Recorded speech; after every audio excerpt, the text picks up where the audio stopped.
محمد بن قاسم نے جب سندھ کو فتح کیا، 17 سال کی عمر تھی، سپہ سالار اسلام،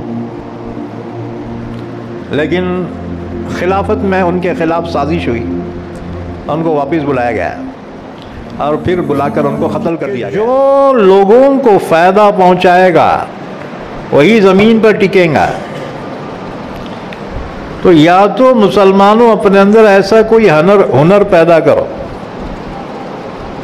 کہ قومیں تمہیں برداشت کرنے پہ مجبور ہو جائے، یا تم ایسے اخلاق پیدا کرو کہ قومیں تمہارا احترام کرنے پر مجبور ہو جائے،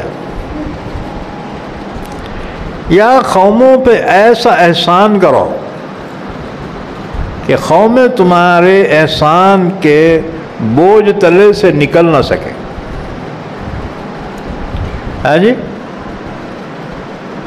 اگر یہ نہیں کیا تو دنیا کی قومیں تمہیں کبھی برداشت نہیں کریں گے۔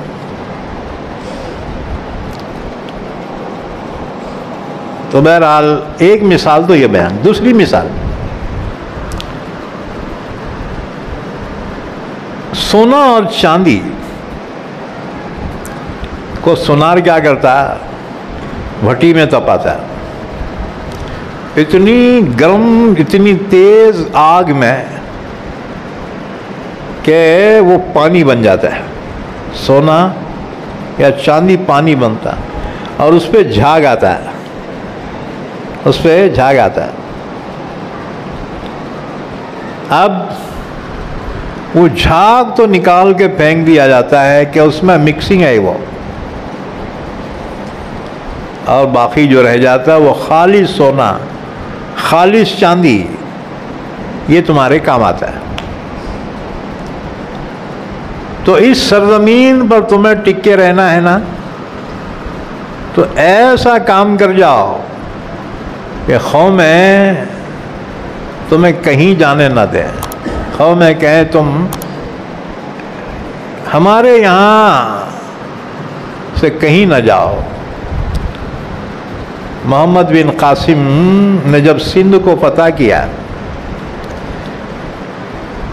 17 سال کی عمر تھی، سپہ سالار اسلام، لیکن خلافت میں ان کے خلاف سازش ہوئی، ان کو واپس بلایا گیا اور پھر بلا کر ان کو قتل کر دیا گیا۔ محمد بن قاسم جب واپس جانے لگے تو سندھ کے غیر مسلموں نے انہیں روتے ہوئے الوداع کہا اور ان کی یادگار کے طور پہ مجسمے بنائے۔ آپ بتاؤ، لوگ کہتے ہیں اسلام یہاں زور پہ آیا اور بہت یہ ہوا، تو پھر ان کے مجسمے کیوں بنائے گئے؟ کیوں ان کی جدائی پر قوموں کے آنسو بہے ہیں؟ کوئی نہ کوئی بات ہوگی نا جی، ہیں؟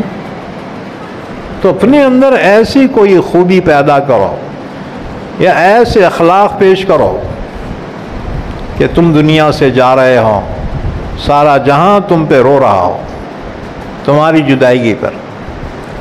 ایسا نہ ہو مر جائے تو کہ اچھا ہو مرا بیٹا، بہت بدماش تھا، لے وہ ایصال ثواب۔ اور جی بھئی لوگ تمہیں گالیاں دے مرنے کے بعد، یہ بھی کوئی ایصال ثواب ہے؟ تم دنیا سے رخصت ہو جاؤ، لوگ تمہیں بہت زمانے تک یاد رکھیں، جب بھی یاد کرے تمہارے لیے دعائے خیر کرے کہ بڑے اچھے آدمی تھے، بڑے سخی آدمی تھے، بڑے ہنسمکھ تھے، بڑے بااخلاق تھے، فلاں وقت میرے آڑے وقت کام آئے تھے۔ کچھ نہ کچھ زندگی میں ایسا کارنامہ انجام دو نا، تم چلے جاؤ تمہاری یاد باقی رہے۔ ہاں جی، پیدا ہوئے تھے رو رہے تھے، سب ہنس رہے تھے، اب ایسا جاؤ کہ تم ہنس رہے ہو، سارا جہاں رو رہا ہو۔